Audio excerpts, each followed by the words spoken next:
Hello there. Tonight we are going to slip quietly into the starlit sands of ancient Egypt, where the heat has cooled just enough to lift the scent of myrrh from the temple altars and let it drift into the reeds along the Nile. The stars blink lazily above, but down below someone's entire life is about to change. You're barefoot. The clay floor is cool beneath you, but your stomach is a mess of nerves. You're 13 years old. The village is already awake. Somewhere outside, women laugh over bread dough, and boys splash in the Nile, but your world is smaller now.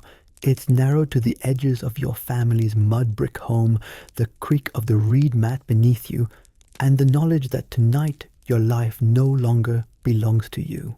It's your wedding day, and you probably won't survive the stress of it. So before you get comfortable, take a moment to like the video and subscribe, but only if you really like what I do here. Drop your location and local time in the comments. I love knowing where you're drifting off from. Now turn off the lights, maybe turn on the fan for some soothing noise, and let's get started tonight. Your sister peeks into the room with a mix of jealousy and sympathy. She's 10 and still gets to run around barefoot, still gets to eat honey without being told it'll attract bad luck. You, on the other hand, are being told not to drink too much water this morning. It's unbecoming for a bride to excuse herself during rituals. You sit up slowly, and your mother is already there brushing invisible dust from your shoulder. She doesn't say good morning. She just says, don't forget to smile today, even when it hurts. The village midwife arrives before sunrise, whispering blessings and criticisms in the same breath. She checks your breath, your skin, your hairline, your nails. She sniffs. You don't smell like marriage yet. It's going to be that kind of day. Outside you hear someone sharpening a knife, not for you hopefully, but for the goats being prepared for the evening's feast. Your dowry included 2 of them, plus a stack of linen and a half sack of barley. Your father tried to get out of offering the goats, but your groom's family insisted. Apparently the groom's uncle said your shoulders looked thin. You're not sure what that has to do with goats. You shift uncomfortably in your linen wrap. The fibers scratch. Everything itches. This isn't just marriage, it's sacrifice. Except no one's holding the knife to your neck, they just handed it to you and smiled. And the worst part? The whole village is going to watch you walk through this. You chew your lower lip and glance at your reflection in a copper mirror. You don't look like a goddess. You look like a girl who hasn't slept and wants to climb into a grain bin and hide. Your mother catches you. You'll be beautiful once the makeup's on, she says, smoothing your eyebrows in that way that says, don't resist. Then she adds, your mother-in-law will be watching everything. Don't fidget. And whatever you do, don't trip when you walk into the courtyard. The courtyard. That's where it starts. You will be paraded, painted, purified, perfumed, and possibly poked with garlic. Not yet, but soon. For now the house is buzzing like a disturbed beehive. Your aunts are grinding something with a pestle that smells like sandalwood and overripe peaches. One of them is laughing someone remembered the time your cousin's veil caught fire. It's considered good luck, by the way. If it doesn't leave a scar, you try to swallow your nerves. It doesn't work. They lodge in your throat like dry bread. Outside torches are being lit even though the sun is already rising. Symbolism, your mother says, light for the gods, smoke for the ancestors, drama for the neighbors. And the neighbors are all here. They're already lining up at the low walls, pretending to casually pass by while very obviously whispering to one another. You see an old woman pointing at your door and shaking her head. You haven't even stepped outside yet, and somehow you've disappointed her. Great. Your uncle calls out that the goats are being roasted. You try not to think about their eyes. You try not to think about yours. Then comes the knock, a signal. The first ritual is about to begin. You stand, you wobble. A servant hands you a clay cup filled with a bitter liquid, crushed lotus root and wild mint meant to calm the nerves. It tastes like the Nile smells in flood season. You gag. From the corner of the room, your sister snorts and whispers, you drank pond water. You whisper back, you'll drink worse one day. She stops smiling. Someone begins to drum lightly. Not for you, just someone practicing, but it feels like a countdown. Your grandmother pulls you aside and hands you a small cloth bundle. Inside is a tiny scarab charm made of glazed turquoise. For protection, she says. Wear it close to your skin. You don't argue. You've heard stories. Some girls forget their scarabs and fall sick. Or worse, they fall in love with someone after the wedding. You clutch it tightly. Superstition might be your only ally today. The house begins to tilt around you figuratively, but still. You feel lightheaded. You remember to breathe. You fail at it. You remember again. One of your cousins giggles and smears ochre on your cheek. She says it's for fertility. You suspect it's revenge for the time you tattled on her for kissing the baker's son. As you prepare to walk into the courtyard, your aunt pulls your hair into a tight braid, yanking so hard your thoughts change direction. You blink away the tears. You are not a child anymore, she whispers. You're not sure that's true. The door opens. Sunlight rushes in, warm and golden, and completely inappropriate for this moment. You squint. The world is watching. Your feet move, slowly. You walk into your wedding day, and you hope the gods aren't paying too much attention, because you're not ready for what's coming next. You take 3 careful steps into the courtyard before you realize this isn't a wedding. It's a performance, and you're the leading actress in a play you never auditioned for. You stand there blinking in the hot morning light, while your neighbors murmur and nod and try to look impressed or unimpressed. Both are bad signs. The former means they're evaluating your dowry. The latter means they're evaluating your face. Your feet are bare. Your breath is shallow. And somewhere in the crowd is your future husband, who you have met exactly once when he passed your family's goat pen and said something about the weather. Riveting stuff. He's probably just as scared. But you don't get to wonder about him not today. Because today isn't about 2 people getting married. It's about 2 families binding contracts. You're not a bride, you're a receipt, a real historical fact. In ancient Egypt, girls were often married off as young as 12 or 13. It wasn't uncommon. It wasn't questioned. If you could carry a water jar and look mildly respectful in a linen wrap, you were considered ready for marriage. Your uterus didn't get a vote. The ceremony, if you can call it that, is less about you and more about status, alliances, and property. Your father negotiated for weeks to get the dowry, just right enough grain to show you're worth something, not so much that it looks like he's buying their approval. There was even a brief argument over whether the bundle of linen he offered should be dyed blue or left plain. Your mother won that one. Blue, she said, for fertility. Blue because it reminded her of the Nile. Blue because plain white would have shown every nervous sweat stain currently pooling in your armpits. You're 13. You've just begun to understand your own body, and now you're being handed over like a well-polished statue. Your womb is a political statement. Your silence is expected. Your consent is presumed. A servant brings a reed mat and rolls it out near the wall. Not for sitting. It's symbolic. You're expected to stand on it and smile. The mat was woven by your grandmother. You know because she keeps reminding you it took her 3 days. It scratches your feet. A cousin whispers, "Don't forget to tilt your head. The priest likes that." You whisper back, "If I tilt any more, I'll fall over." Another cousin overhears and snorts. She's 15 and already a widow. She thinks this is all terribly funny. The crowd grows thicker. Children perch on low walls, chewing date paste and pointing at your veil. One of them giggles and says, "She looks like she's going to sneeze. Honestly, you might." A young boy tries to hand you a flower. It's half crushed and buzzing with a small insect. You accept it anyway. He beams. You wish you could trade places. A priest arrives. His linen robe is brighter than anyone else's, and his bald head gleams like the sun's trying to reflect your anxiety back at you.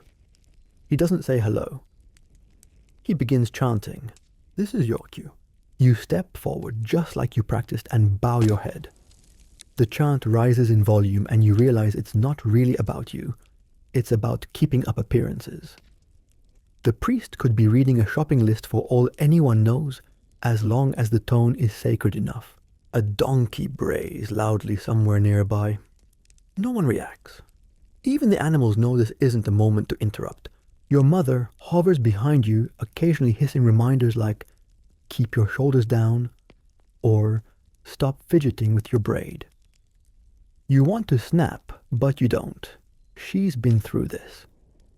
She knows what happens to girls who look like they don't care. Here's the thing.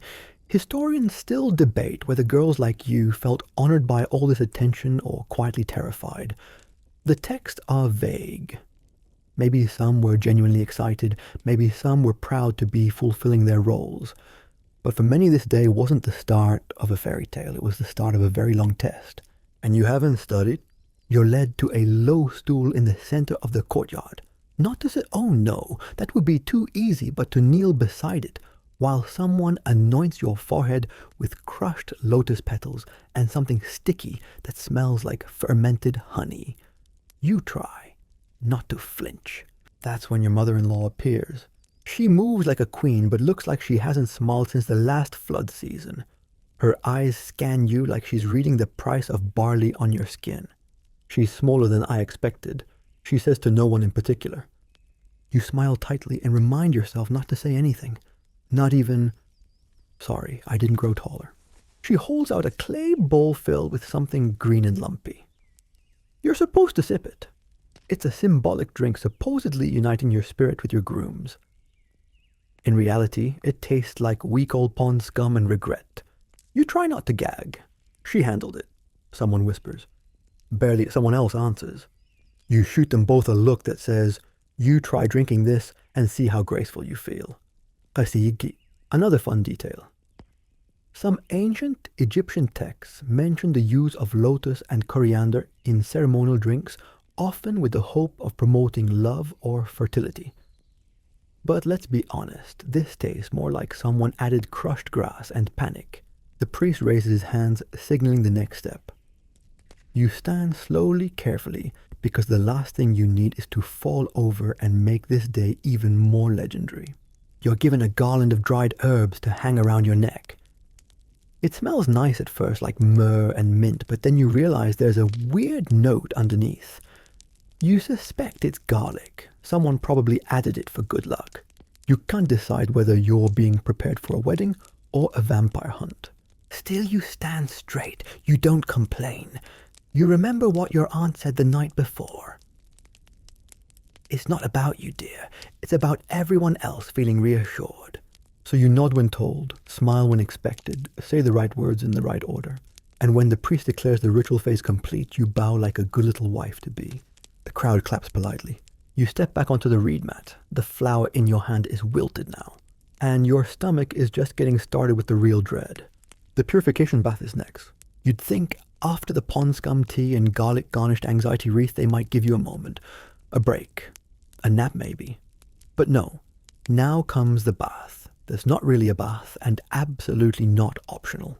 You're led inside again to the cool interior room where someone's already lit incense. The air is thick with smoke and expectations. Your aunts are waiting armed with jars, linen cloths, and that look in their eyes like they're about to scrape not just the dirt off your skin, but your past life too. You strip, which is mortifying enough, and stand on a smooth stone slab near the basin. A servant pours water from a wide-necked jar and it hits your shoulders like a slap. It's Nile water, but it's been sitting out long enough to go cold and slightly green. And of course it's mixed with natron, the same salty, abrasive substance used in mummification. Yes, that's right. In ancient Egypt, cleanliness was next to godliness, and godliness involved exfoliating with grave dust. The first splash takes your breath away. The second makes you yelp. Your aunt shushes you like a librarian with a hangover. They chant softly while they work. Not loud dramatic chanting, more like muttering, as if the words have been repeated so often they've lost their edge. You pick out a few phrases. Purify the vessel. Appease the lioness. Keep the womb whole. You don't ask questions. And then comes the part where one of your aunts begins rubbing your arms with a gritty mixture that smells like overripe dates and something powdery. You glance over. She's holding a small bowl. You catch sight of something pale. Is that eggshell, you whisper? She nods businesslike. Ostrich, she says. Crushed fine. Keep spirits away. You try to stay calm.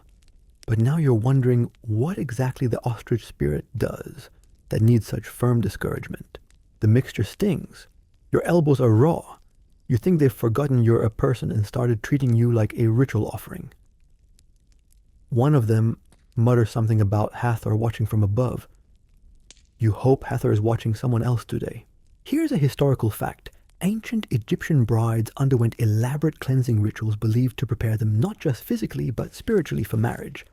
Water herbs and minerals were chosen for their supposed protective properties, but historians still debate whether these purifications were sincerely sacred or just another form of social control, a way to make sure you knew exactly who you belonged to now.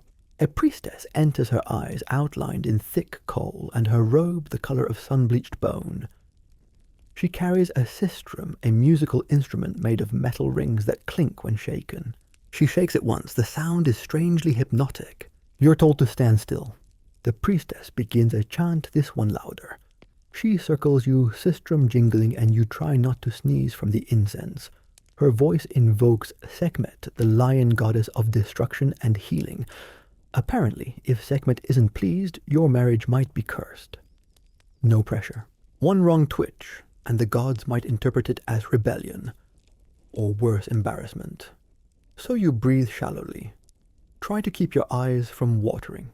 The priestess stops, reaches into her pouch, pulls out a small palm-sized amulet in the shape of a frog. You stare. Herket, your aunt whispers, goddess of fertility. Of course. You're handed the frog and told to hold it to your chest while a final rinse is poured over you. The water is warm now. Someone must have added heated oils. It smells of crushed acacia and something faintly metallic. You close your eyes, not out of reverence, but to keep from crying. Your aunt hands you a linen cloth to dry off. It's rough but clean and smells like the storeroom grain and cedar. You clutch it tightly. Good, someone says. She looks purified. You feel like you've been peeled. You're led to a bench to sit while your aunts prepare the next phase. You don't ask what that is. You've learned it's better not to know in advance. A cup of barley water is pressed into your hands. It tastes bland, but it soothes your throat. You sip slowly, eyes staring at the floor, wondering if this is what being holy feels like. Raw, scrubbed, silent. Your younger cousin peeks in through the doorway. She sees the frog amulet on your lap and smirks. Mine was a hippo, she whispers. Lucky you. You blink at her. A hippo, she explains. Taweret, goddess of childbirth. She guards the bed. You nod politely, like that's a totally normal sentence. She giggles. Yours looks confused. You glance at the frog again. It does look confused. She ducks away. You sit quietly for a moment longer. Barley water cooling in your hands. A breeze stirs the incense smoke, and for a moment you feel not peaceful but suspended. Like a papyrus boat drifting down the Nile, unsure of where it's going but too tired to paddle. Your aunts return carrying jars of makeup and thick combs. One of them has a paste made of castor oil and hibiscus. She says it's for your hair. You brace yourself, because the purification is over. But the transformation, that's just beginning. They start with your hair. You're still sitting on the wooden bench, wrapped in the scratchy linen cloth from the bath, barley water nearly gone when your eldest aunt plants herself behind you like a general preparing her troops. Her hands dive into your hair with all the tenderness of a papyrus shredder. She mutters under her breath about Tangle's spirits and the tragic state of your scalp. The paste they use is thick and dark, almost tar-like. Castor oil hibiscus petals, and here comes your odd fact of the day, powdered malachite. The same mineral used to paint temples is now smeared into your hair to make it shine like the Nile under a full moon. You suspect it will make you smell like a swamp under a full sun. Still, you sit quietly, wincing only when necessary and trying not to gag as a stray drip slides down the back of your neck. Your cousin offers unhelpful commentary from the doorway. You look like a honey-dipped hedgehog, she says. You don't respond. Your lips are sealed in that special bridal way that says, I am serene, I am sacred, and I cannot move my head without getting an oil streak across my eyebrow. They wrap your hair into an elaborate braid weaving in small strands of gold thread gifted by your groom's family. The symbolism is sweet unity, prosperity, and beauty. The reality is that it itches like mad and tightens your scalp into a near-permanent expression of mild alarm. Now the face says another aunt you'd almost forgotten. A small reed brush is dipped into a pot of thick black coal. Your eyes are gently pried open, and dark lines are drawn from the inner corners outward, stretched past the temples in a falcon sweep. You're told it mimics Horus's gaze, but it mostly makes you feel like a startled owl. The coal stings a little, then cools. You blink rapidly, but the women coo in approval. She looks divine, someone says, like she's already halfway to the afterlife. Comforting. Next is a reddish-brown ochre paste dabbed onto your cheeks. It's gritty and smells vaguely of wet clay and ambition. You're not sure if it's supposed to look healthy or just flushed from dread. Either way, they nod again. Then come the henna patterns your palms, wrists, and even the tops of your feet are painted with delicate swirling lines that symbolize fertility and luck. As the cool paste dries, it tightens your skin and you start to feel more like a painted scroll than a person. And the jewelry, oh, the jewelry.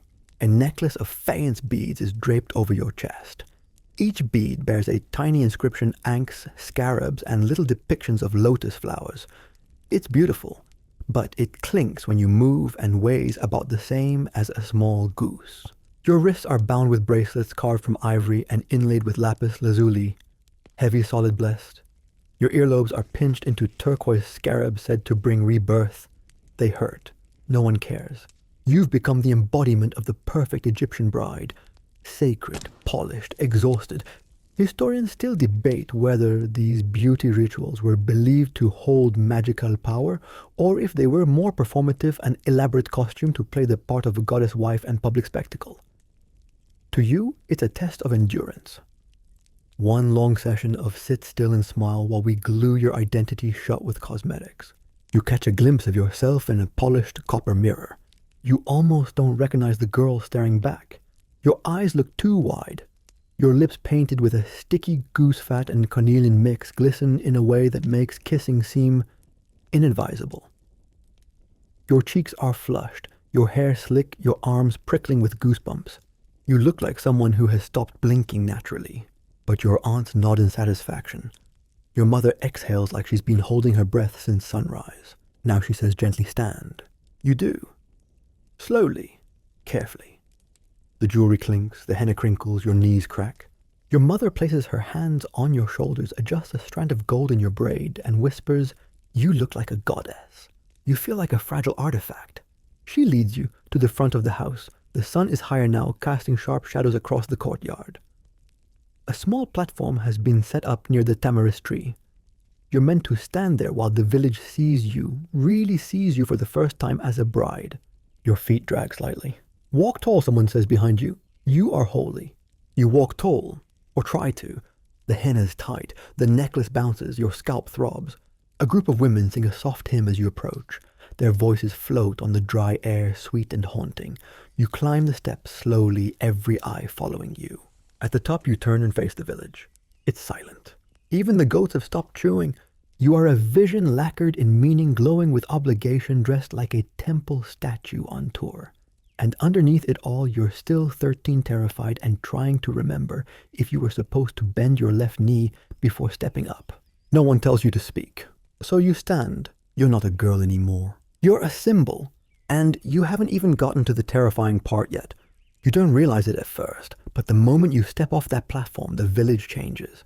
Not physically, same reed hut, same flickering torchlight, same haphazard goats nibbling laundry, but you are no longer just part of it. You are now its focal point, its centerpiece, its conversation starter for the next moon cycle. And everyone is watching, especially now as you begin your ceremonial walk through the streets. This is the village's way of confirming the transaction. You're not walking to your groom, you're being delivered. Your mother takes your hand. It's meant to be symbolic, but the grip is firm. Don't trip, don't stumble, don't blink too fast, don't look bored. You pass the potter's wife. She nods once, her eyes scanning the seam of your dress. Two women on a nearby step lean into each other and whisper. You can't hear the words, but you catch linen, and too tight. Great. You're led down the main path. On your right, someone has set out bowls of dried lentils and flatbread to bless the procession. On your left, a kid waves and then immediately ducks behind a water jar giggling. You do not wave back. Waving is undignified. Or so says your aunt, who's hovering 2 steps behind you muttering, chin up, shoulders back. Don't blink so much, now less. Too little. You look haunted. She's not wrong. Your arms ache from the weight of your necklaces. Your eyes sting from the cold. Your feet painted and perfumed are beginning to slip ever so slightly in the heat. You imagine one misplaced step, sending you sliding into the dung heap near the blacksmith shop, and that becoming the defining image of your marriage. Somewhere in the crowd your groom watches. You think you spot him, a slight figure behind a half wall, surrounded by men who are pretending not to laugh. He looks nervous. His linen wrap is too crisp. Someone has placed a ring of blue lotus flowers on his head, and it's sliding to one side. You don't know if you're supposed to be reassured by his anxiety or offended by how young he looks. Probably both. Another historical fact. Egyptian weddings weren't religious ceremonies like modern ones. There were no priest officiating unions, no temples booking time slots. The process was much more social and contractual. Once the families agreed and the ceremonies were fulfilled, the couple was considered married. The public walk, that was the village's way of visually confirming the change and ensuring that if anything went wrong later, everyone, could claim to have seen the omens. And there are plenty of omens. A dog howls from somewhere across the fields. A child sneezes just as you pass. A bird squawks loudly overhead and nearly drops something onto your shoulder. Your cousin gasps and yanks you aside just in time. Was that a sparrow, she whispers, or a vulture? You don't answer. You're too busy mentally calculating the odds of divine disapproval based on bird species and flight patterns. The procession pauses near the market square. You're offered a handful of barley grains in a small clay bowl. A girl no older than 7 hands it to you with a shy smile. You're supposed to toss them into the air while the villagers sing about Hathor, goddess of love and beauty. You glance at the bowl. The barley looks suspiciously old. Or maybe that's just your mood. You toss. The grains arc beautifully catch the light and rain down like soft whispers. Everyone cheers. Your cousin breathes, nice toss. You allow yourself half a smile. Here's the quirky tidbit you didn't know until now: the barley toss isn't just decorative. Some believe each grain represents a wish or a burden cast off in hopes that Hathor hears and grants her favor. You hope she wasn't distracted by the sparrow incident. The singing swells. You resume walking slower, now your arms heavy with symbolism and sweat. The sun is lower, but the heat still clings like gossip. You reach the final stretch, a wooden platform where your groom's family waits. At the front is your mother-in-law, naturally. She holds a palm frond. This, too, is symbolic. She will hand it to you, and if you accept it gracefully, it means you submit to her house and authority. If you fumble, or worse, refuse, well, let's just say the gods aren't the only ones who can curse your union. You climb the steps. The frond is extended. You take it. You wave it. Not too stiff, not too wild, just wavish. The crowd claps. A child yells she looks like a painted baboon and is immediately hushed by 5 separate relatives. You lower the frond. Your groom steps up beside you. You both face the crowd. And for a moment, standing side by side, it feels bearable. Not joyful, not thrilling, but shared. Then the singing stops. A priestess appears, murmuring something about the next ritual. You don't hear her words. You're too focused on the fact that you're now officially halfway through this day. And the worst is still ahead. Remember the crocodile paste? Yeah, that part's coming next. You're escorted from the platform with slow, deliberate steps, part dignity, part exhaustion. The palm frond still trembles in your hand. Your mother-in-law nods curtly, as if to say, you didn't ruin it. Good enough. It's a strange compliment, but you'll take it. The crowd begins to disperse, though many linger at the edges, pretending to be interested in their neighbor's goat, while still very much watching your every move. You're led toward the edge of the village, where a modest shrine to Hathor stands beneath a canopy of reeds and palm. The torches burn low here. The scent of frankincense and lotus petals clings to the air like humidity. A clay statue of Hathor, cow-horned, serene, eternally unbothered, watches you from her pedestal. The priestess is already waiting. You remember her from your purification. She's the one with the sistrum that rattles like anxious bracelets. Her eyes are rimmed with even more kohl now, like she's preparing to see through lies or fainting spells. She gestures silently, and your mother guides you to your knees on a woven mat. Your amethyst-weighted dress creaks as you bend. A low sigh escapes you, half fatigue, half surrender. The priestess hands you a small basket. Inside, dried dates, a vial of honey, and a single lotus flower, blue and delicate, its petals already beginning to wilt. Here's a quirky tidbit. You try not to think about the lotus flower is dusted with powdered lapis lazuli, a glittering stone believed to channel Hathor's attention. It's beautiful.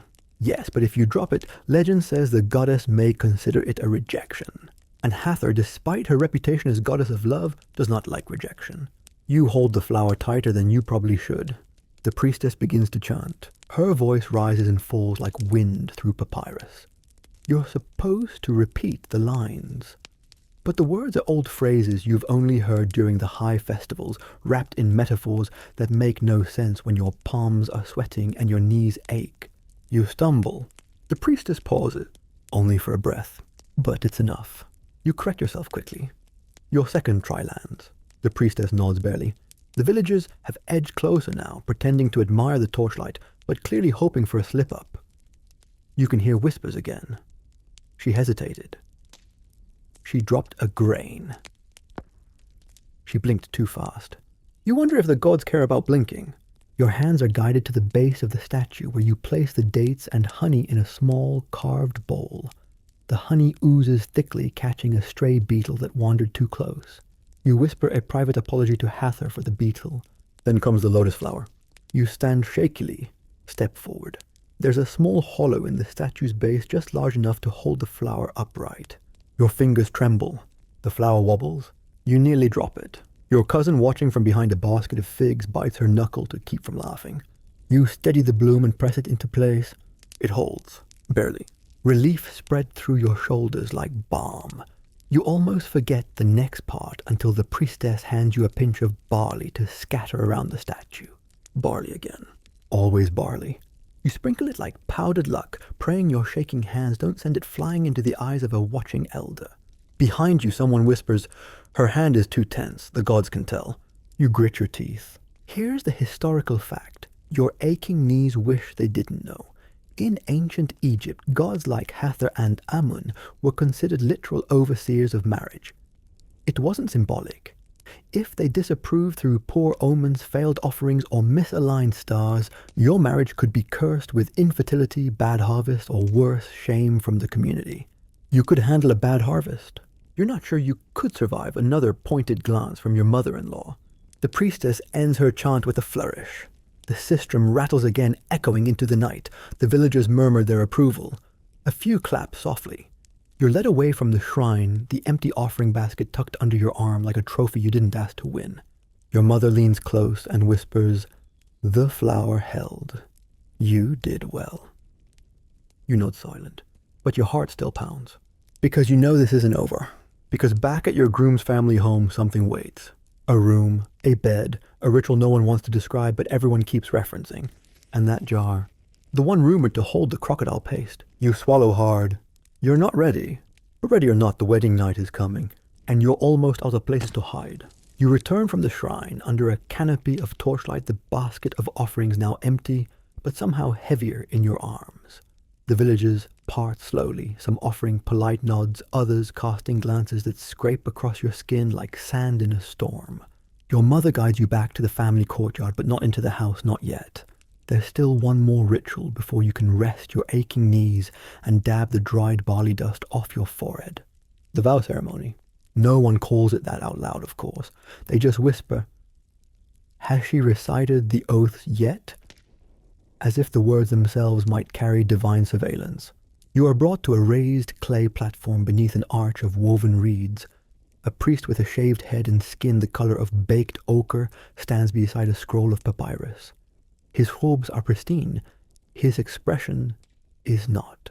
He nods at your arrival like someone who has read your entire future and is already unimpressed. He holds out a small clay tablet. It's dusted with saffron. Yes, saffron.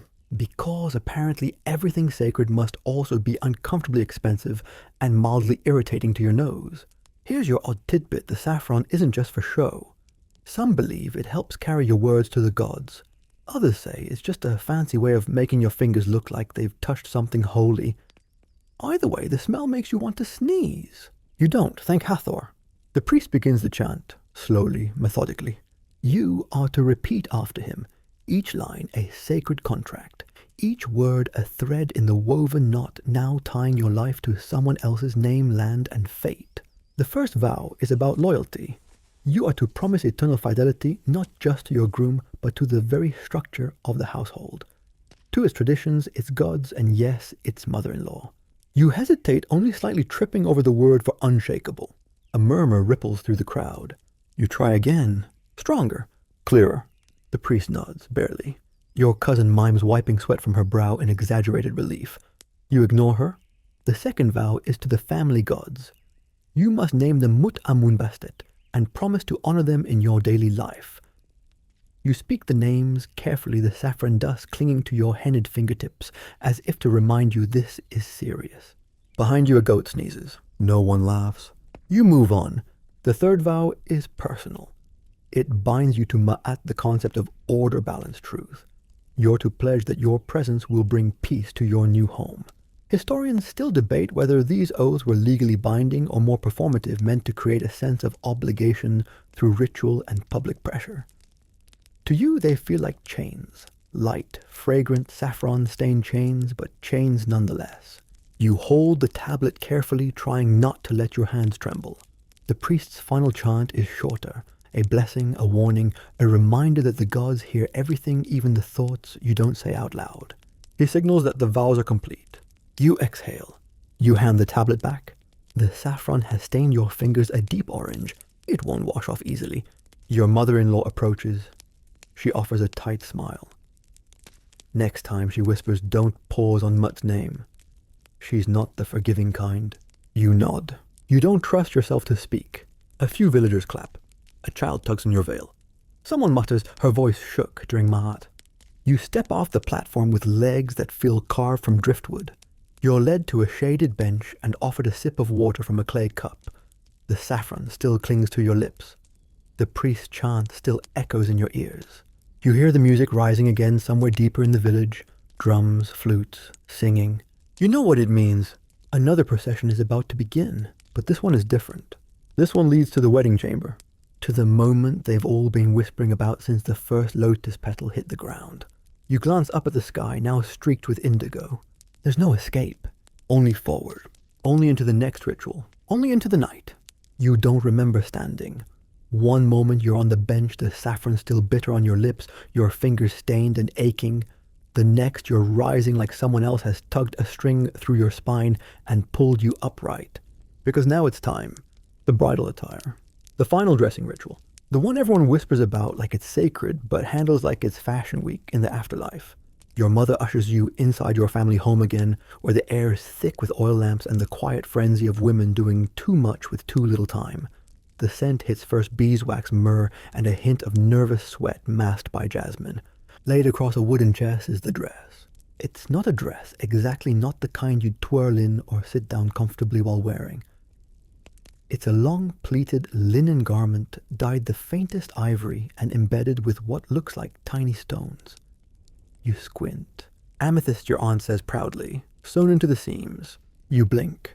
Here's a historical fact for your overworked brain. In the New Kingdom era of Egypt, bridal garments were sometimes woven with semi-precious stones believed to anchor the soul during transitions, weddings, funerals, and coronations.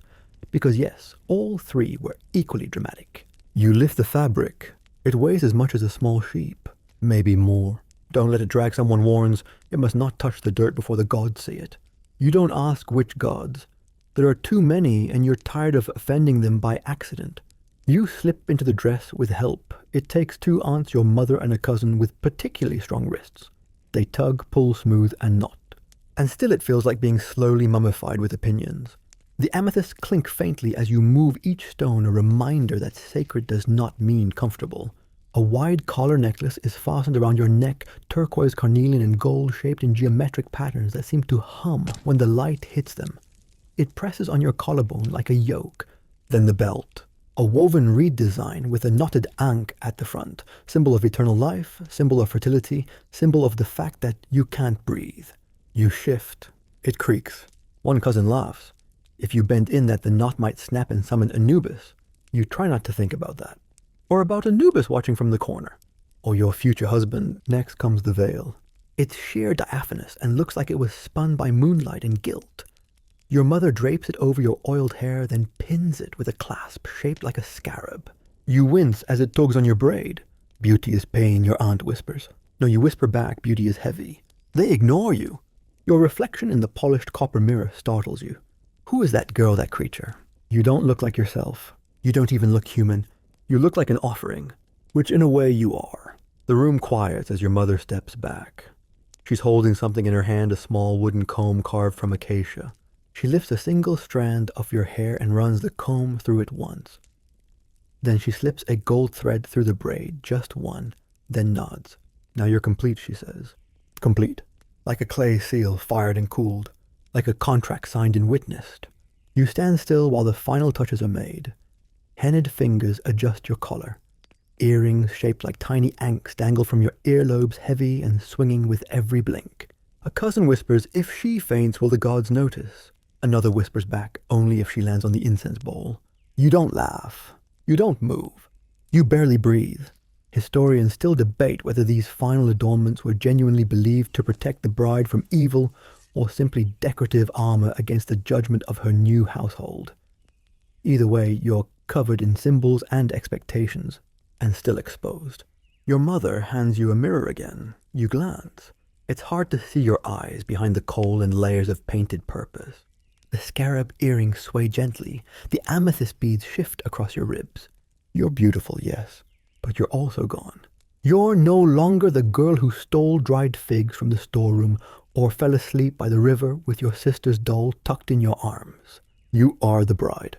You are the offering, and it's time to be delivered. A knock sounds at the door, soft, intentional. Your mother opens it slowly. Outside, the torches have been relit. The village buzzes with low music drum beats that echo like a heartbeat underfoot. You adjust your veil. It slides. Someone fixes it. Again, your legs feel like columns. Your spine a staff. You are led back out into the night. Every step is careful. Measured. You don't stumble. Not here. Not now. The village is waiting. The gods are watching. The marriage chamber waits. And you're dressed for it. You're armored in linen perfume and fear. The path to your groom's home feels shorter than it should. Maybe it's because your legs have gone numb from the belt knot pressing into your spine. Maybe it's the sheer weight of the linen and amethyst dragging you forward like destiny in textile form. Or maybe it's just dread curling in your stomach like a snake in the sun, coiled and unblinking. The torches along the path are low now. Not because the villagers are tired, but because the mood has shifted. The festivities no longer roar. They murmur. The laughter is softer, more private, as if everyone knows what comes next. Should not be greeted with cheer, but with reverence. And just a little curiosity. Your groom's home, soon to be your home, is lit like a shrine. The mud brick walls glow amber under flickering firelight. Reeds rustle faintly in the wind. There's incense in the air again. Of course there is. Your mother-in-law stands at the threshold. Naturally. She holds something in her hands, a small clay bowl filled with coarse salt flecked with dried herbs. Her face is carved from stone. You pause. This is the ritual of submission. And salt? She steps forward silent and extends the bowl to you. You are to take a handful and sprinkle it at her feet, to acknowledge her authority, to honor the household, to signal that you understand this marriage is not just between you and her son. It is also perhaps mostly between you and her. You reach in. The salt is warm from her palms. It crunches oddly under your fingertips. You catch a whiff of dried acacia and something else. Something bitter. You sprinkle it slowly, deliberately. The grains scatter across the threshold like tiny stars. Your mother-in-law gives the smallest nod imaginable. You're not sure if that's approval or simply a lack of further complaint. You don't ask. A cousin leans in and whispers, "You just seasoned your future." You want to laugh, but you don't. You are handed a linen cloth next to a symbolic gift in return for your submission. It's embroidered with an ankh in dark thread meant to signify that the family now accepts you, or at least will tolerate your presence until you produce a child. You accept the cloth with both hands. You bow. You're ushered inside. The air changes immediately. Cooler, heavier. A silence that isn't empty but full, charged. You're led into the main room. The walls are painted with simple motifs, lotus blossoms, Nile reeds a bird in mid-flight. At the center of the room is a low bed draped in linen. Smooth, pale, perfectly made. Your breath catches. You know this isn't the marriage chamber. Not yet. But it's close. There are more rituals to go. Of course there are. You sit on a low stool while another procession happens behind you. This one involves gift platters of bread, dried fruits, jugs of beer, bundles of herbs. Villagers line up to offer them each item another layer of meaning. Fertility, prosperity, health, sons. Always sons. Someone hands you a date cake shaped like a heart. It sticks to your fingers. You hold it awkwardly while your mother-in-law inspects your posture for flaws visible only to the trained maternal eye. Eventually, she takes the date cake and places it on a tray, not to eat, to display. You feel like a display, too. Your groom still hasn't appeared. You're not sure if that makes things better or worse. Then a hush. Another ritual begins. You are led to a private alcove, small, dark, and lit by a single oil lamp. A reed mat covers the floor. In the center, a shallow bowl of water, and beside it, a tiny clay statue of Isis, goddess of motherhood and magic. Your job now, to wash your hands over the bowl, to whisper a blessing, to ask Isis to protect your union. You kneel. The bowl trembles slightly when you touch it. You whisper the words you were taught. Carefully, slowly, your lips brush against each syllable like they're fragile and might break. Then you press your fingers to the statue's head. Cool. Rough. You pause longer than you should. You're not sure if you're praying or just resting. Behind you, footsteps. Soft. Measured. Your groom has entered the room. You do not turn around. Not yet. You're told to stand and present him with the linen cloth from earlier, the one your mother-in-law gave you. You do. He accepts it. His fingers brush yours. They're cold. Yours are shaking. You exchange no words. There are still too many eyes in the room for honesty. A priestess enters. She begins to chant again. This time the words are lower, slower, the rhythm of dusk settling over a desert. She steps toward the bed, and next to her, carried in by an older woman, is the thing you've heard too many rumors about, the jar, the one with the paste, and yes, the smell confirms it. Honey, crushed lotus, and something else, something unmistakable, crocodile dung. Yes, that part was real. Here's your quirky fact of the evening. In some ancient rituals, crocodile excrement mixed with oils and herbs was used as a fertility charm. Smearing it on or near the marriage bed was believed to stir passion or ward off evil, depending on the recipe. You stare at the jar. You stare at the priestess. You blink. Slowly. Very slowly. The paste is applied to the corners of the linen, not the entire bed. Thank the gods. Still, the smell is present, like a swamp that recently tried to seduce you. The priestess murmurs a prayer as she draws symbols with the paste. You resist the urge to sneeze. Your groom is watching. You don't dare look. The room is spinning now between the incense, the heat, the perfume, the sweat, and the crocodile aroma wafting through the lamplight. You sit again, because that's what the ritual requires. To sit and wait. To breathe. To be still. Because soon the real chamber comes, and the next ritual begins. One even salt cannot season. They tell you this is the sacred part. That what comes next is the holiest of unions, the moment when two souls are bound not just by vow, not just by linen and lotus, but by flesh intention and divine will. That's the phrase they use. Divine will. It doesn't feel holy. It feels like a performance you didn't write, but are somehow expected to carry. You are escorted to the actual marriage chamber at last.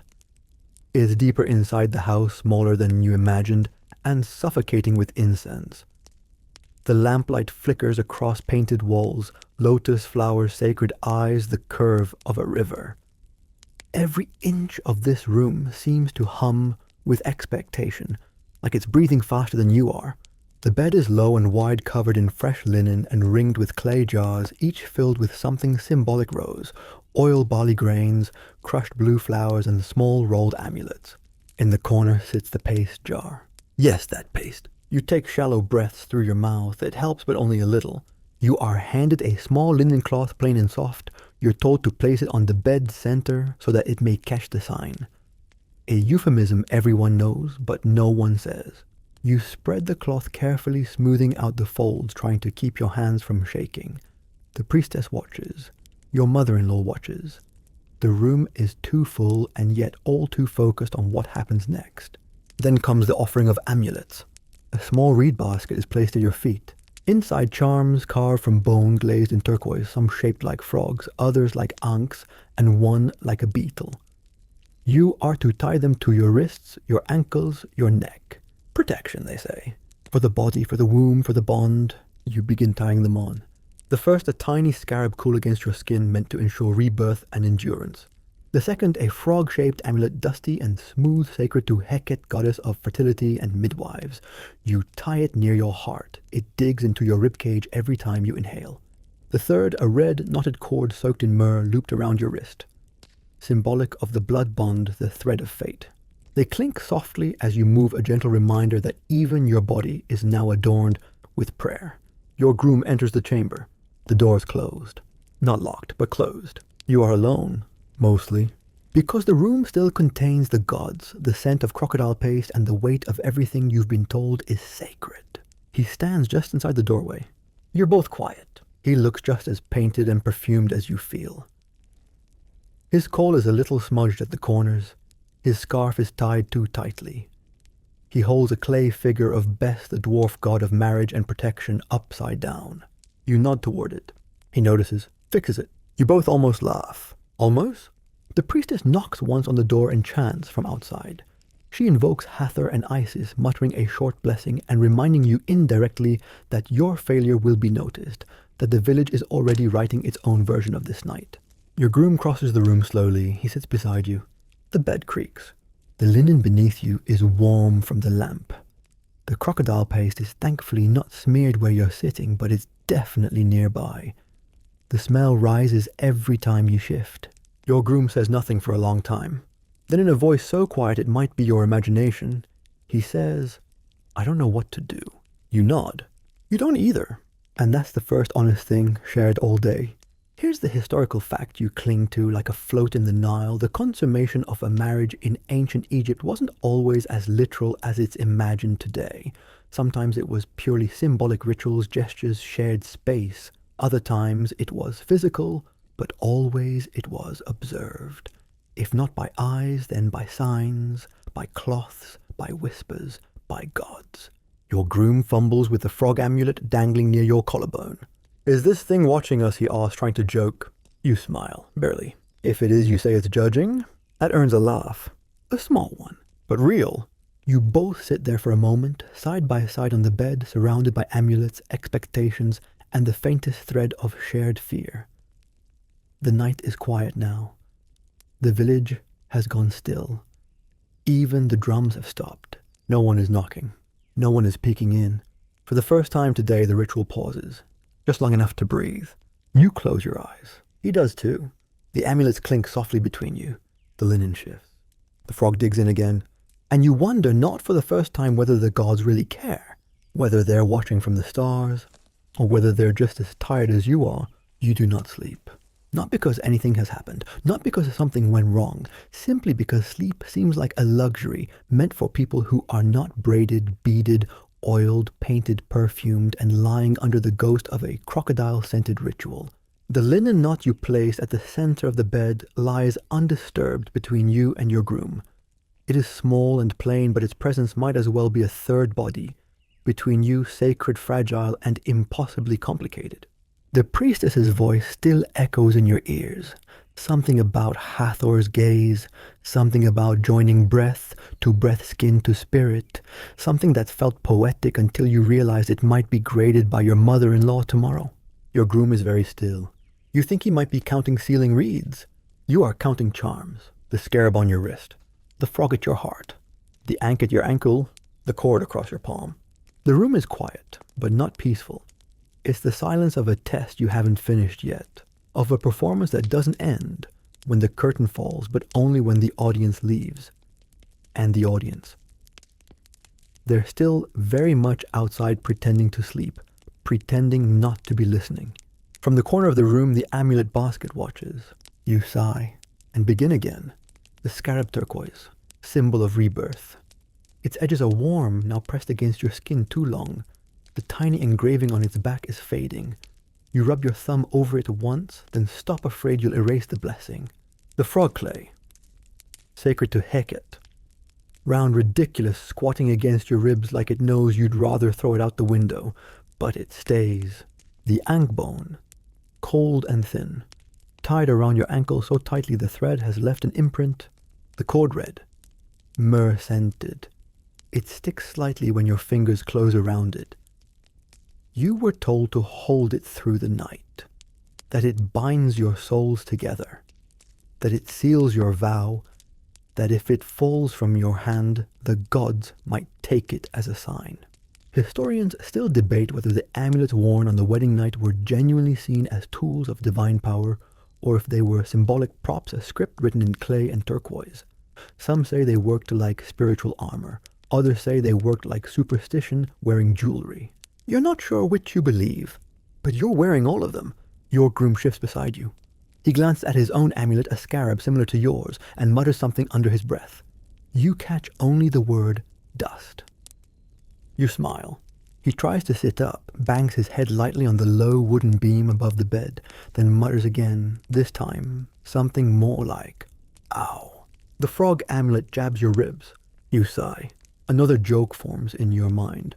If this frog keeps poking me, I'm naming him Horus and making him do the laundry. But you say nothing, too tired, too watched. Even if no one is in the room, the charms feel like eyes. The god statues, the painted flowers, the crock paste stains on the wall.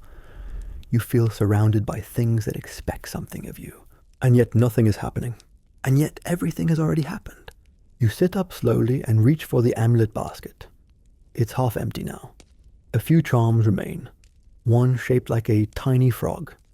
One shaped like an eye. One shaped like a nut. You pause. The eye of Horus. Protection, clarity, watchfulness. You tie it to your other wrist. Because why not? The frog you leave in the basket. One is enough. The nut, though, you pick it up.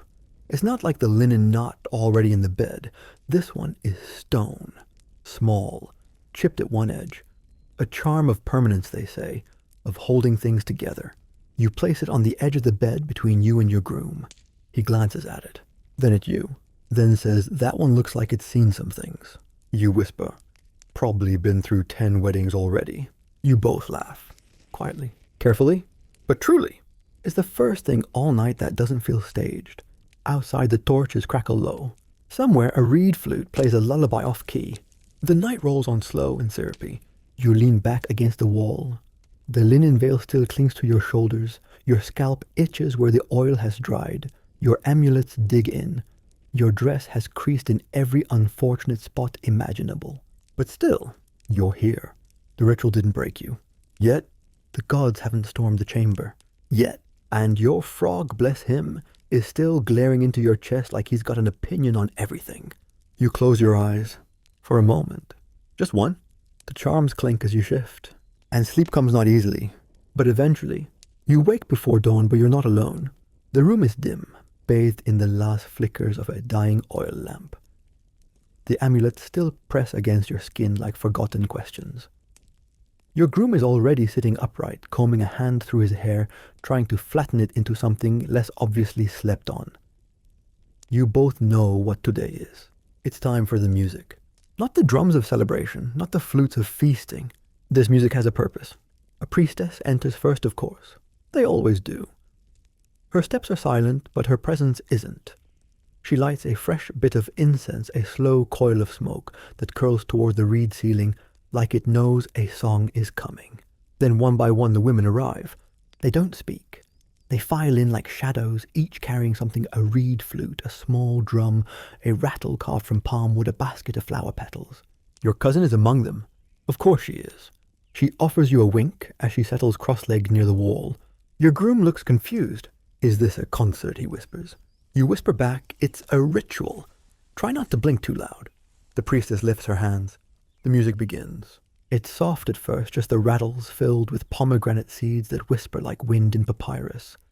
Then come the flutes, high wavering, uncertain. Then the drum one beat every few seconds like a heartbeat that's forgotten its rhythm.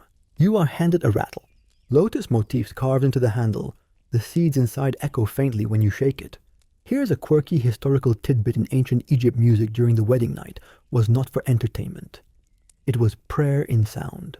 Flutes and rattles were believed to carry messages to Hathor, goddess of love and joy. The beat was meant to banish evil spirits, to lull fears, to soften the air for intimacy. The rattle is light in your hand. Still, you nearly drop it. Your cousin grins. Her rattle makes a sound like a beetle dancing. You attempt to follow the rhythm. You fail. Twice. The priestess shoots you a look that could curdle milk. Your groom, meanwhile, is trying to look wise and respectful, but he's holding his rattle backward. You want to scream or laugh. Instead, you just shake the seeds. 1, 2, offbeat. The priestess begins to sing. It's a lullaby, sort of. The lyrics are layered with metaphors, the moon guides, the lovers, the Nile flows between hearts. The goddess watches through the veil. The women around you hum in harmony. Your groom shifts beside you. His foot taps in the wrong place. The priestess raises an eyebrow. He stops. The music swells. You're told through gesture, not words, to rise. You do. So does he. You're both meant to sway now, slowly, symbolically, like the reeds in the Nile breeze. Like two ships caught in the same current. Like people who haven't just endured 37 rituals in a paste jar from reptilian hell. You sway. He sways. You bump into each other once, twice.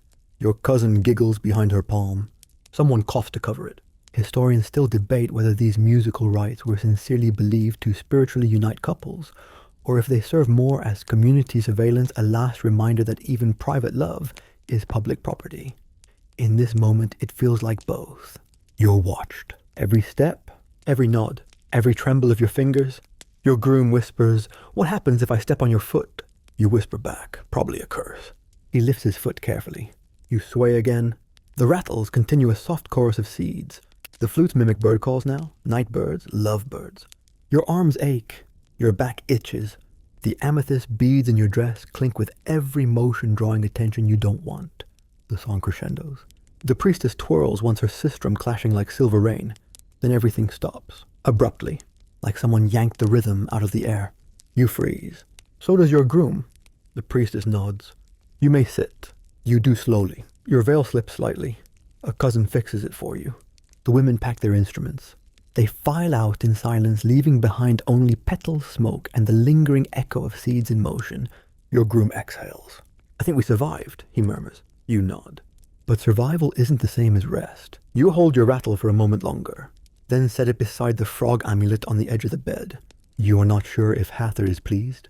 You are not sure if you are pleased. But the room is quiet. The flutes have faded, and the night still has more to demand of you. There's no drum roll for this part. No flutes, no rattles, no chants to Hathor. Just your name called softly through the doorframe. You rise. The weight of your amulets clinks as you move.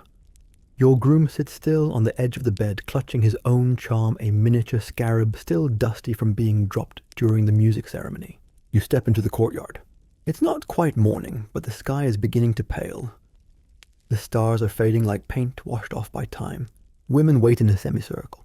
Your mother-in-law is among them, naturally arms crossed and eyes like sharpened reed tips. Beside her stands the village midwife, a small, wiry woman with an unnerving grin and a pouch of tools that jingle ominously when she shifts.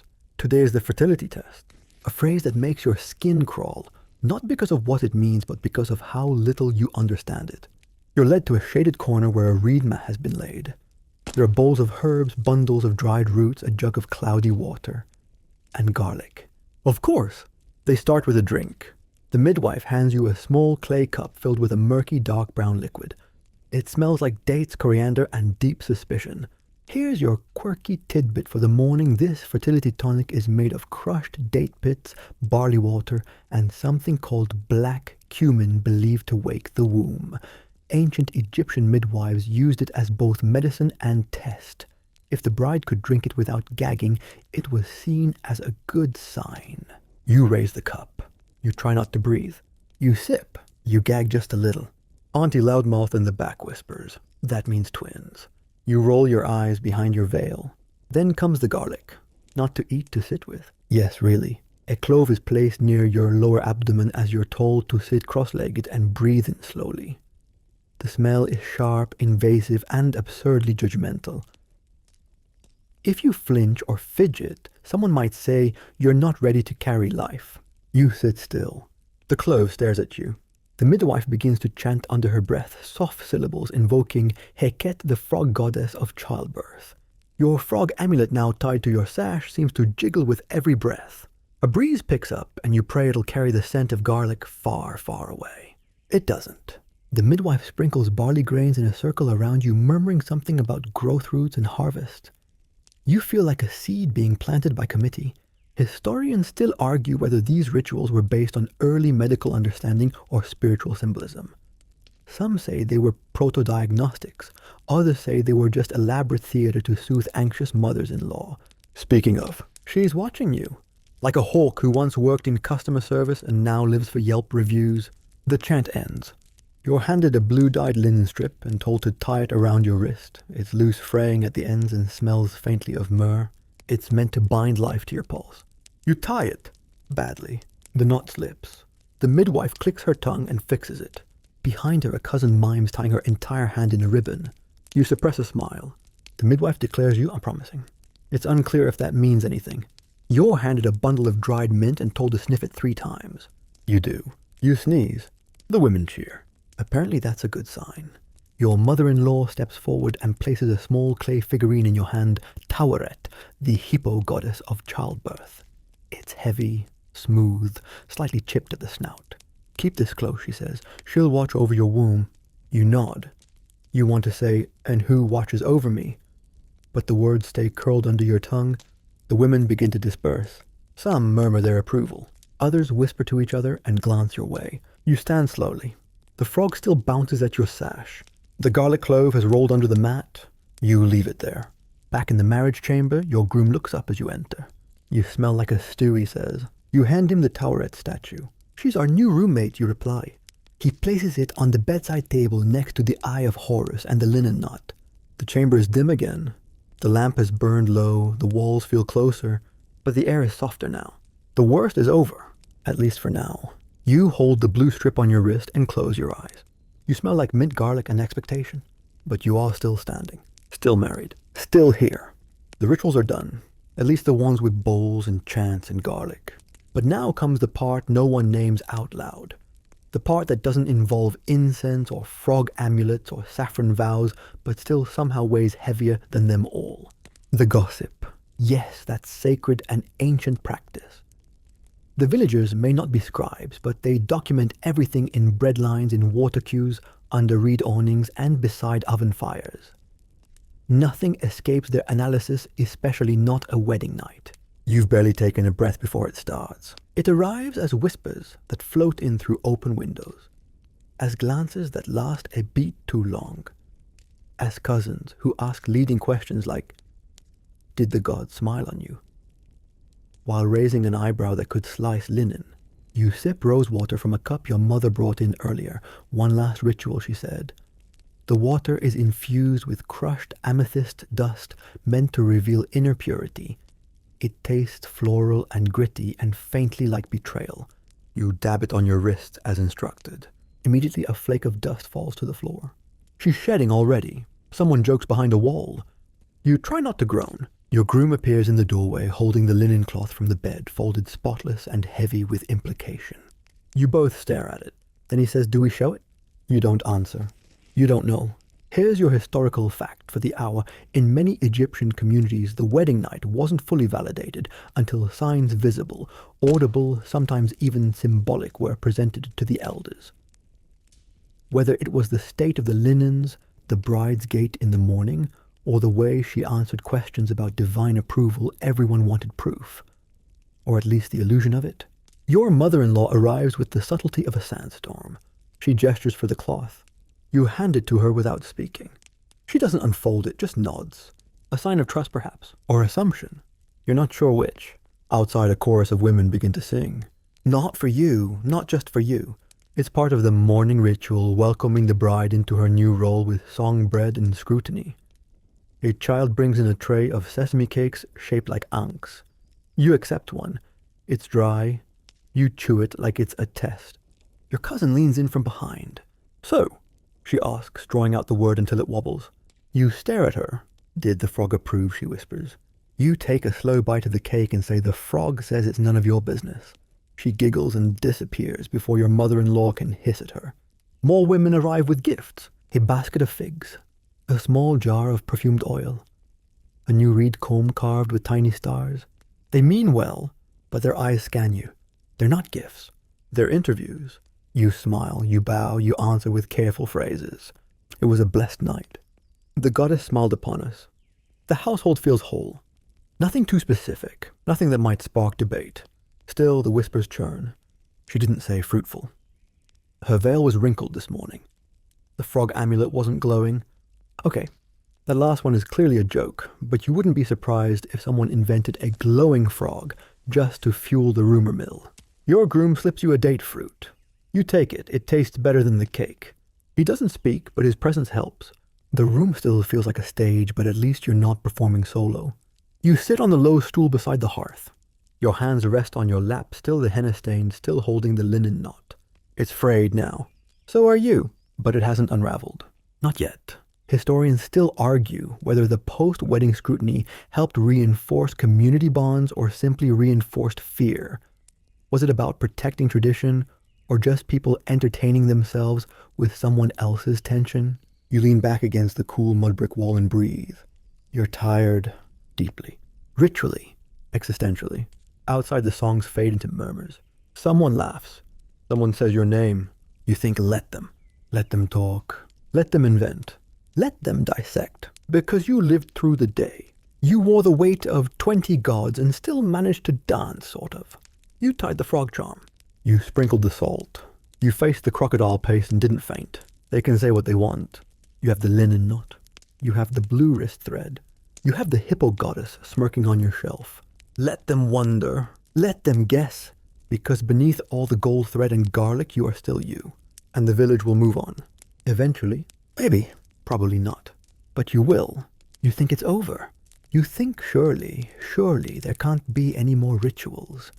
You've danced with rattles, eaten barley shaped like hearts, sat beside garlic like it was royalty, and survived a room that smelled like crocodile and sadness. You've worn amulets on every joint and submitted to songs salt and saffron. But the gods, it seems, are nothing if not thorough. One more rite remains. They call it the closing. You are led slowly, reverently, like a priestess on her way to a final offering back toward the temple shrine at the edge of the village.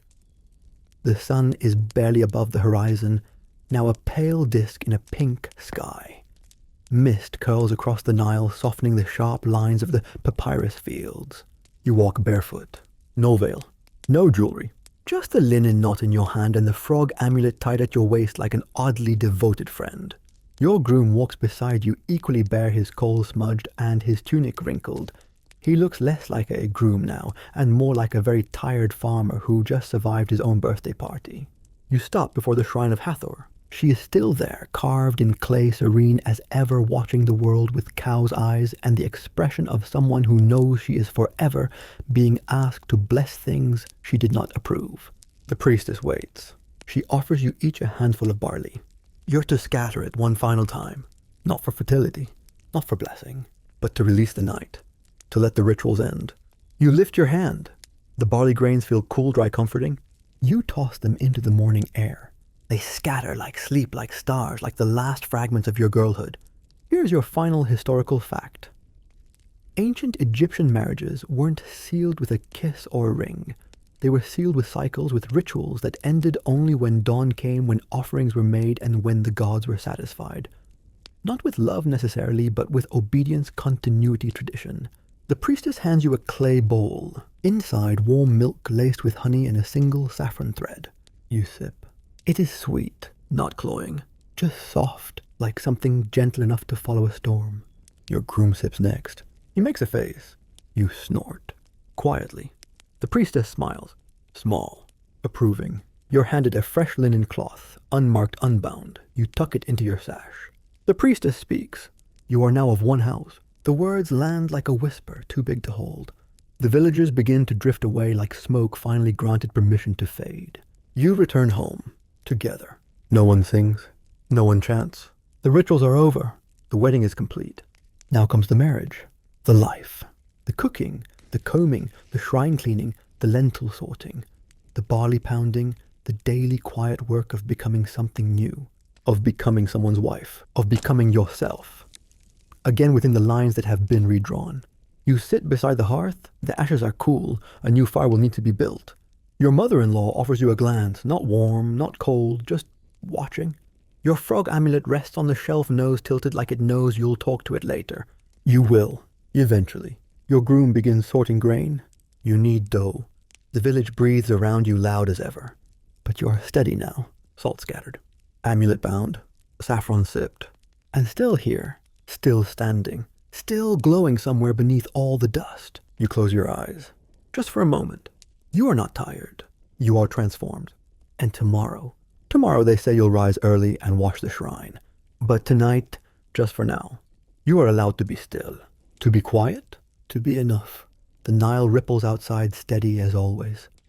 The papyrus leans in the breeze, whispering secrets no one will hear. And in the soft golden silence after a wedding that spanned the night, the world finally exhales. You did it. You moved through every rite, every chant, every unspoken rule. You were scrubbed, painted, adorned, judged, tested. And through it all, you held your breath, sometimes in awe, sometimes in panic, sometimes because that goose-fat paste really didn't smell right. But now the weight lifts. The torches are burned out. The chants are finished. The women have gone home. The gods are full from your offerings and perhaps have turned their attention elsewhere. You can feel the linen knot soft against your palm, not because you're holding it anymore, but because it's become part of you. The frog amulet rests beside you like a sleepy companion. The barley grains you scattered this morning are already being pecked at by birds. The statue of Hathor no longer watches.